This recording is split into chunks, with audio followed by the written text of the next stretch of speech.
সারাদিনে তো খেটে খুঁটে কাজবাজ করে কি হবে, একদিন তো সেই মরেই যাব। আমি জন্মেছি গরিব হয়ে, মরবো কি গরিব হয়ে? কে জানে কি হবে। লাইফে কিছু তো একটা করতে হবে, গরিব হয়ে মরবো না। না না না, আরে সালা, আমি একটা অফিসে কাজ করি, তাই মাঝে মাঝে ফর্মাল পড়ি। কাকা গঙ্গা থেকে পয়সা তুলছে, তাও ফর্মাল পড়ি। ইসকা তো গেম বাজানা পড়েগা।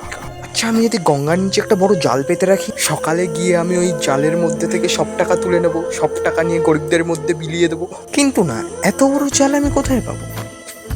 পেলেও বাঁধবো কিসে? ওখানে তো খুঁটি পুঁততে পারবো না। থাক বাবা, এত ভেবে কাজ নেই, চাই একটা মালাই চা খেয়ে আসি। মালাইটা জানা, চায়ের দোকানটা নোংরা কিন্তু মালাইটা প্রচুর পরিষ্কার। এক চুমুকেই মালাই এটা, তোমরা যা ভাবছো সেটা। দুষ্টু।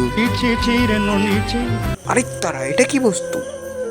দড়ি নাকি অজগর সাপ? দড়ি গলায় দেওয়ার জন্য একটা দড়ির তো প্রয়োজন ছিল, কিন্তু এত মোটা দড়ি? আমার আগে আমার বাড়ি মরে যাবে। এই দড়িটার প্রয়োজন রেড হাল্ককে বেঁধে রাখার জন্য ব্যবহার করা যেত। Do subscribe.